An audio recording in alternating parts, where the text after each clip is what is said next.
Page 144, listen to the mockingbird. 4/4 time. Let's take the right hand first. Right hand, we have this interval of a sixth. You see at the beginning a G and an E. That's a sixth. 1 and 5. Forget the rhythm right now. Let's just deal with this. And for the most part, throughout this whole piece, 1 and 5 are the only fingers really the right hand is using. You're just moving around because you've got all these sixths. Here, and second measure, then you come down to an F at D. Let's just move down. And then in the last measure, the first line, you go down to an EC. Second line, second measure, go back up to an FD. And the third measure, you're moving around here to here.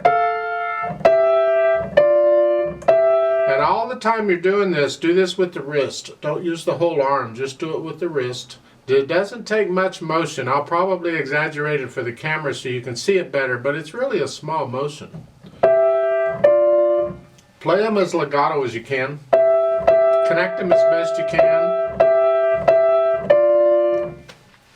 In the third line, you're moving around some more. Look at the last measure of the third line. You're up here, and then up here. And then in the last line, the first measure, look out. You're here, here. So, again, I put my hand in a position and I am one finger, either finger. The top note's the melody. Maybe you want to aim the little finger.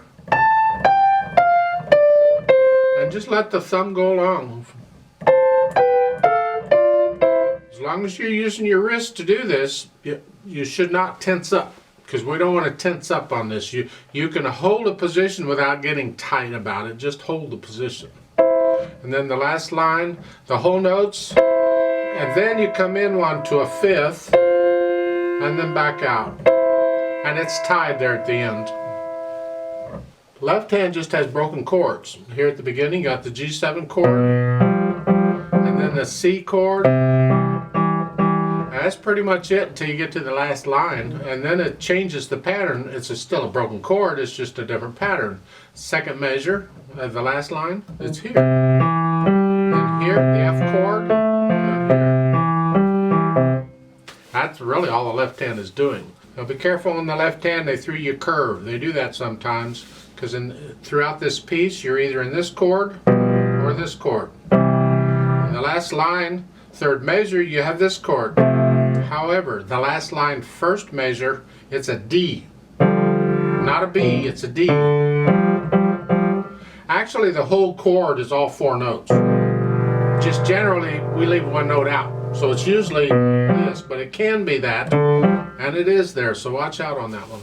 1 and 2 and 3 and 4 and the first measure, there's only 2 beats. It's a pickup measure. So we're coming in on beat 3. 3 and 4 and 1, 2, 3 and 4 and 1 and 2 and 3. 1 and 2. Gotta get these tied notes.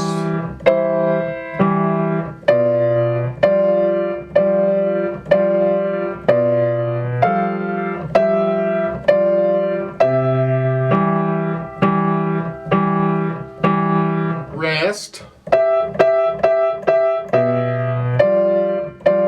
all the way through. Keep the left hand soft. The melody's in the right hand. It's what we want to hear. It says medium loud at the top. Yeah, just play it comfortably. You can come up and down a little bit with the dynamics after you get to know the piece. But at the end, the last measure, they went soft. You don't all of a sudden get soft. You go down to soft. There has to be a decrescendo there somewhere. So I'm suggesting maybe in the whole notes and here, the last line, where the right hand is whole notes, you're here. Then a little softer, and then a little softer, and then come down to soft. Here. There's also a ritardando there, which means slow down. So how fast you're going, well, it's a moderately slow piece and you have to be able to play it accurately, so that'll really determine how fast you're going to go. It doesn't have to be really super fast. I mean,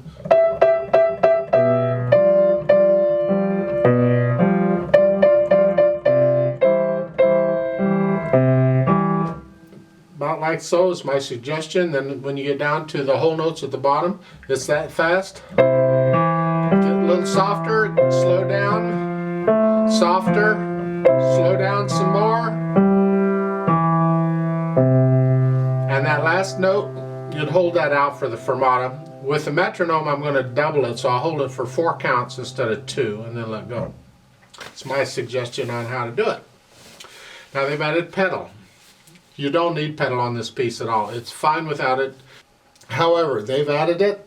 I know you're itching to use it, so let's talk about the pedal. Now take a look here. You're only using pedal for a little bit on the last 3 lines. So I'm going to push the pedal down right after I play the notes in the second line where it comes up. So I'll play the notes first and then the pedal. I'm going to hold the pedal down on beat 2 of the next measure. When the hands come up, the pedal comes up with them, so we get a rest. So again, it's here. Oh, there. In the third line, same thing. I'm going to push the pedal down right after I play the C in the left hand because the right hand's tied. And I'm going to lift the pedal up right after I play the notes in the next measure at the beginning. So the C's, the E and C in the right hand are down. Well, let's start with the last 3 measures of the third line. Here, without pedal first, it's here. Then here, push it down right up. And up. Right after I play those notes, I lift it up. And that's the pedal for that one. Then in the last line, I'm going to push the pedal down right after I play the notes. And at the end, when you're done, you'll lift the pedal and the hands at the same time. And that's the pedal, really. I'd like to play this with you slowly to double check the notes and the rhythms. So I'm going to give us 2 counts because we come in on beat 3. Now let's play this together. Now make sure you can play it first. Practice it, learn it. Sort of build it up to the speed I'm going to go, and then play it with me to make sure and you can play it one hand at a time if you need to. That's fine.